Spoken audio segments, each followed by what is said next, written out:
Good morning everyone. My name is Dr. K. Manjula.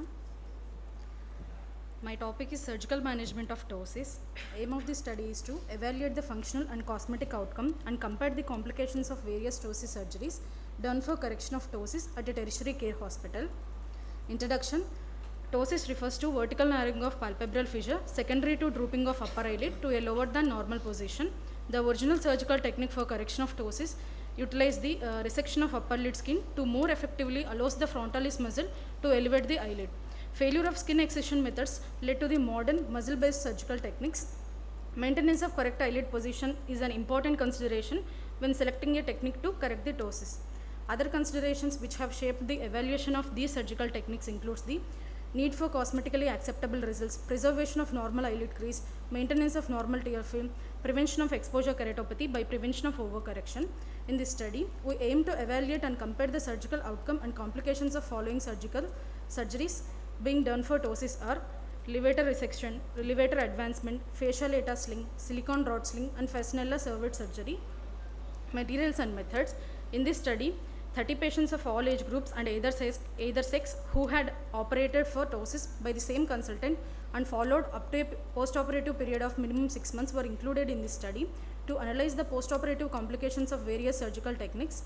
A routine ophthalmological examination include the visual acuity measurement, a detailed slit lamp examination and a fundus examination was done preoperatively for all the patients. A detailed ptosis analysis regarding its amount, type, severity was assessed and measured preoperatively. All preoperative data regarding palpebral fissure height, marginal reflex distance 1, absence or presence of lid crease, levator function, Bell's phenomenon were entered in case records prior to any surgical intervention. The kind of surgical procedures to be done in ptosis depend on the amount of ptosis and amount of levator action. Ptosis was graded as follows. Mild ptosis, drooping of lid was 2 mm or less from the normal position of rest in primary gaze. Moderate ptosis, drooping of lid between 2 mm to 4 mm from the normal position of rest in primary gaze. Severe ptosis, drooping of lid equal to or more than 4 mm from the normal position of rest in primary gaze.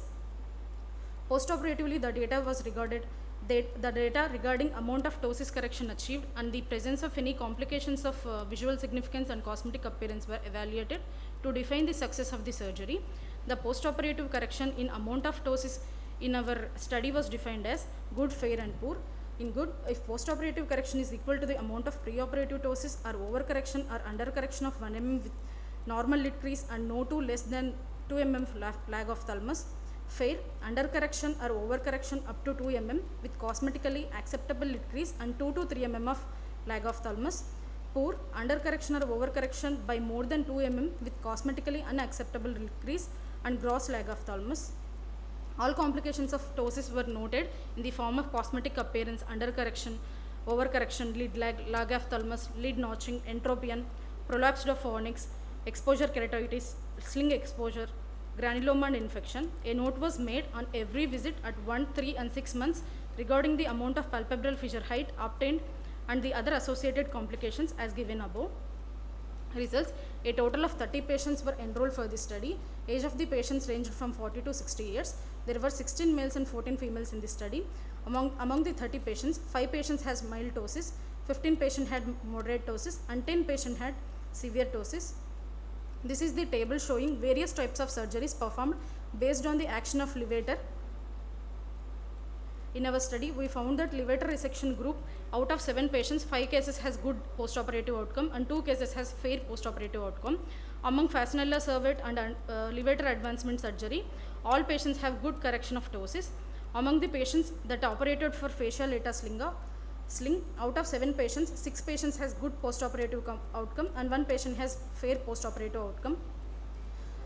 In silicone rod sling performed in 5 patients, 4 patients has good postoperative outcome, whereas 1 case has a fair good correction.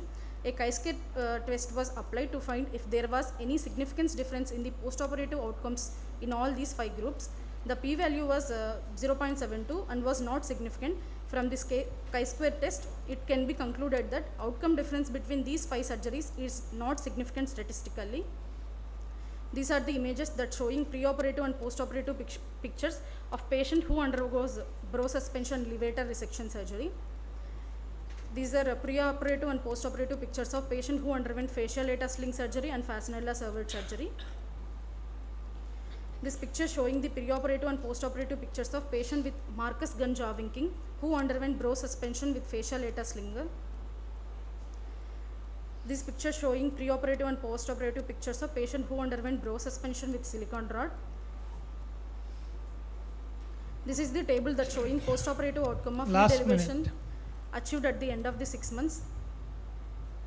Complications is noted in the post-operative period after various surgeries. Lag of thymus was seen in 2 patients who have underwent levator resection and 1 patient who have underwent facial lateral sling and 1 patient who have underwent silicone rod sling. Lid notching is seen in patient who have underwent facial lateral sling. Discussion. Hence, from our observations during the study, few conclusions we could summarize are as given below. Good Bell phenomenon is an essential prerequisite to prevent post-operative corneal exposure and associated complications if full correction of ptosis is aimed at. In case of mild ptosis with excellent levator function, fascicular cervical surgery gives good cosmetic and functional result.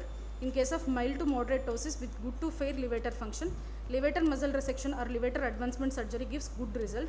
The result of LPS resection by measurement may not give proper functional result. Hence, over or under corrections are possible.